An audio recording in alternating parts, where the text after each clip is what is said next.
Shalom everyone, I'm Shalev and I am one of the 2019-2020 ShinShinim. And sadly, as you know, there are no ShinShinim in Toronto this year. So I am here making this video about Bishvat in Israel. So, let's get started!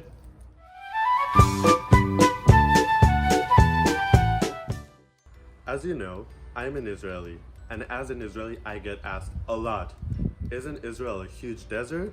Or do you ride camels?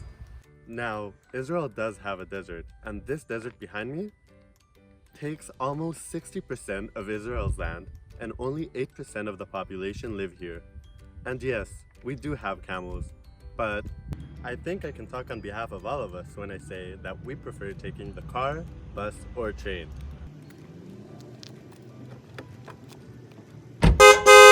And let's return to the desert. Living in the desert can be extremely hard. At day, it is burning hot, and at night, it can be freezing cold.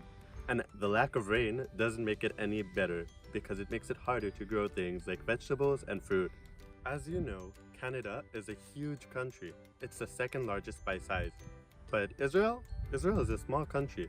It's the 153rd largest country in the world by size, making it closer to the end of the list than to the beginning of it. So that means we need to use every piece of land that we do have. And that is why Israel has started blooming the desert. We are now at a place called Tel Aviv.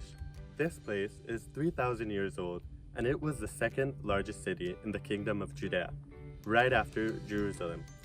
This place was destroyed by the Assyrian Empire, but back then and up until today, people grew grapes in this area.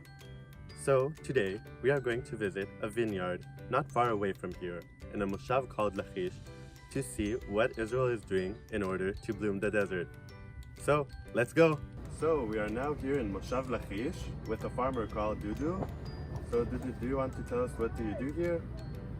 Yes, hi. In fact, I'm a grapes grower. It's a little bit different than a farmer. Moshav Lachish is a village that work 100% around agricultural, all around us.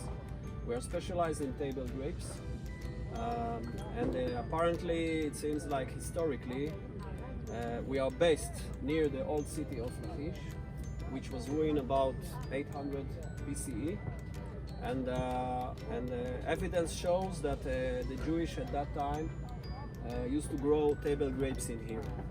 The location of Lachish is in the mid-country, somewhere between the North Negev and the inland. So we are an hour from, or 45 minutes from Beersheba, but we are about an hour from Jerusalem. Okay, so the area here is usually around 200-300 meters above sea level, which is a very, very good and ideal height for table grapes. Okay. So, how do you grow grapes here? Okay, first of all, about grapes. We grow about 30 varieties of grapes. Some of them are classical varieties, some of them are varieties that were developed in Israel. So we are growing grapes all over the year, and we are harvesting about seven months a year. Now, in this place, of course, to grow grapes you need land, you need labor, you need money, and you need water. So all the three things, you have this and this availability. But about water, all the water here is recycled water. So in that way, we prevent the recycled water to go to the sea, and then we mix up with this water, which is, of course, water sometimes from sewage, from etc., from the cities. It's coming to here. It's not going to the sea, so it's keeping the sea clean in one way. In the other way, we purify it in the way, and then we use it to grow the grapes in the best and safe way in terms of health. Okay. So, Dudu, are there things you cannot grow in this area? Well, of course, in nighttime here in the winter is very cold. So it means that vegetables, for example, most of the vegetables it's impossible to grow here because the temperature can fall to 0 degrees in the evenings or in the nights. So for the grapes, it's very good. For vegetables, it's impossible. Also, there is a big hype now with avocados. Now we can't plant in here avocados because of the risk of the cold.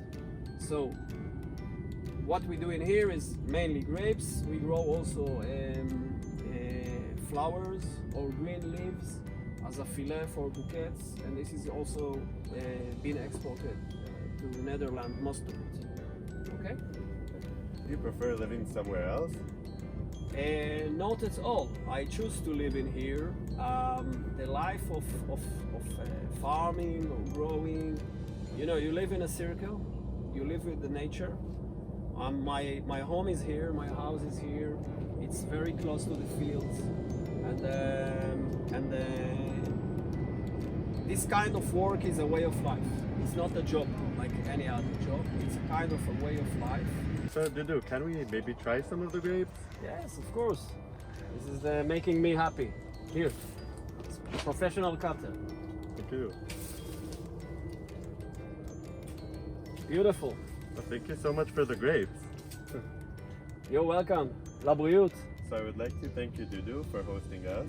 Thank you for this tour, it was really nice, and thank you for teaching us. You're very welcome.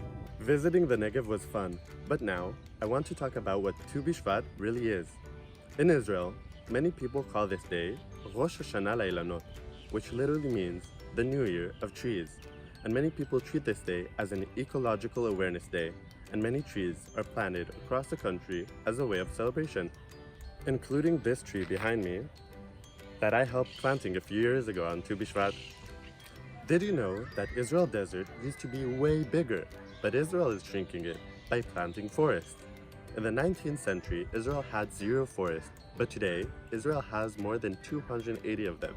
And that's thanks to the Jewish National Fund that planted more than 185 million trees across the country and making a lot of national parks, including this park.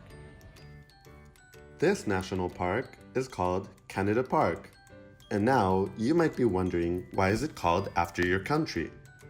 The reason it is called this way is because Jewish communities across Canada, including your community, helped raise more than $15 million, which is worth about $80 million today, just to create this amazing place.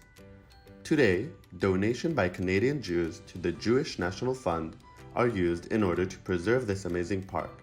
And like this place, you can find many more unique parks and forests across Israel. Israel has a very diverse geography for its size. But while the desert takes up most of Israel's land, most Israelis, including myself, live in the coastal plain, meaning we live close to the beach. But Israel also has many hills, and some of those hills also get snow during the winter season. The most popular one, Mount Hermon, also has a ski resort. So next time that you're in Israel, don't forget to miss out the amazing nature it has to offer. From the rivers, hills, beaches, and desert. I hope to see you here soon. But until that we can all safely travel again, all I can do is wish you a Tu Bishvat Sameach.